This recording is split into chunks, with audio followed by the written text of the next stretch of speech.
Hi, I'd like to talk to you about self-sabotage. Self-sabotage is one of the things that got us stuck in the cycle of addiction to alcohol in the first place. It comes in all shapes and forms and guises.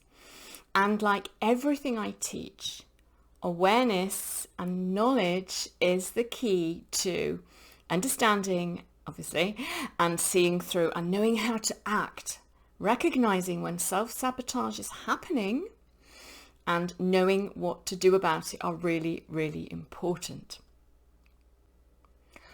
When you get that little voice that shouts at you, I want to because I can.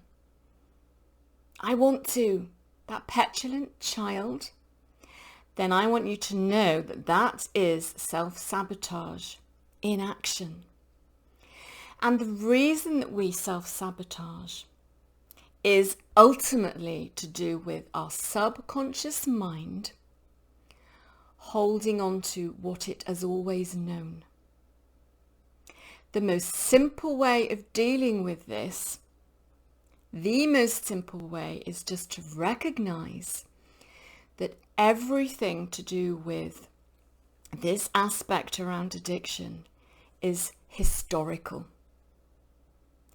None of it is related to this minute right now. None of it is related to what brought you to the point where you wanted to solve this problem, outsmart the alcohol con artist, and make the changes.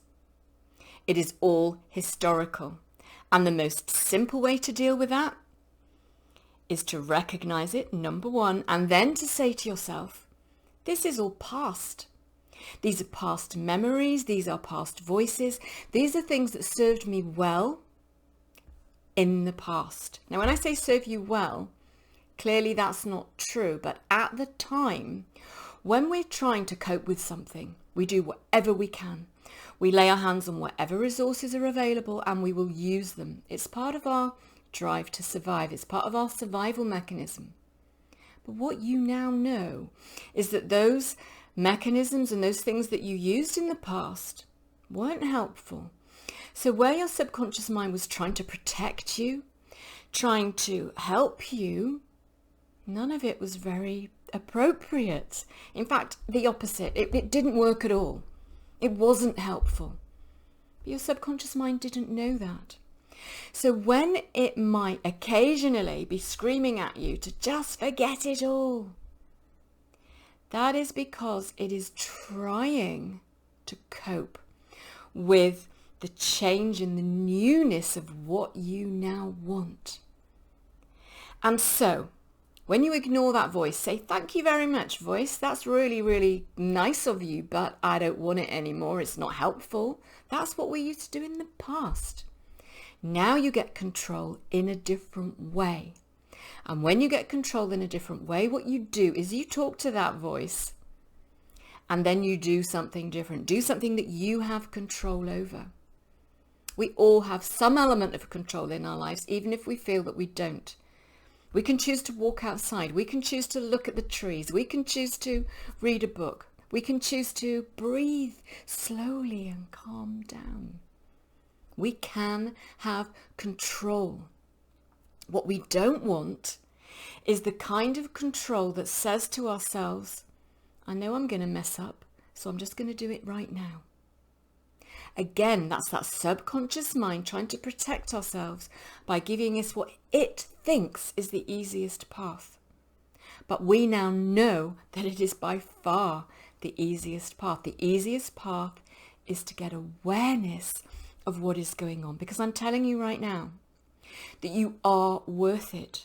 Whatever has happened in the past is not what's going to happen tomorrow, because you have choice now. You are getting a different kind of control now through awareness.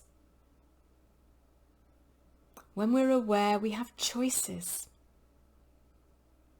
And that is what's happening and growing and developing. Everybody in their lives, it's a human givens, it's a basic human requirement to have control. And so this is about getting control in a different kind of way, a healthy, thriving, positive way that is in alignment with what you want. What we've always done feels comfortable. It might lead to total discomfort, but it's comfortable because we know it.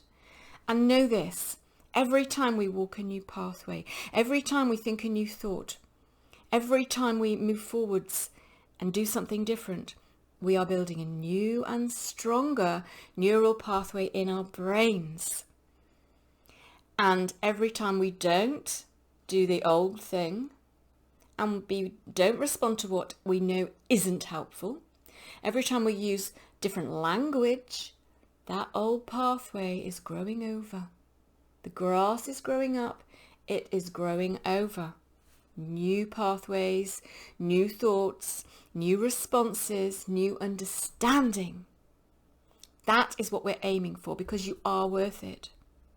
Our alcohol affected mind is very, very good at telling us we're not worth it, that we're failures, that we're useless, that we're rubbish.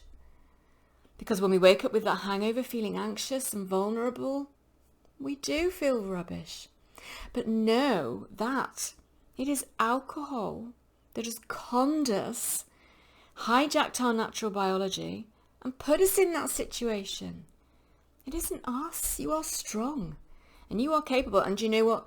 The most strong people, the most capable people are the ones that will be watching this video, because you're here, you're turning up for yourself. Yeah, you are. I hope you're not fighting. I hope you're making these changes easily by changing your mindset. But whichever, whether it's a fight right now and feels like that, or you're going through one of my programs and you're actually thriving in this, learning new stuff, whatever it is, that takes strength. It really, really does. So know that you are strong. What we want now is to use that mind of yours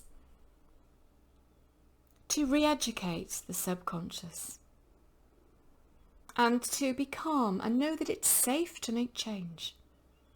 So when you hear that panic, because that's what it is, a panic-driven voice, just tell it it's okay. So you can do this, you are doing this. No need for self-sabotage anymore. It's a childlike subconscious mind that we just need to parent a little bit better. Take care.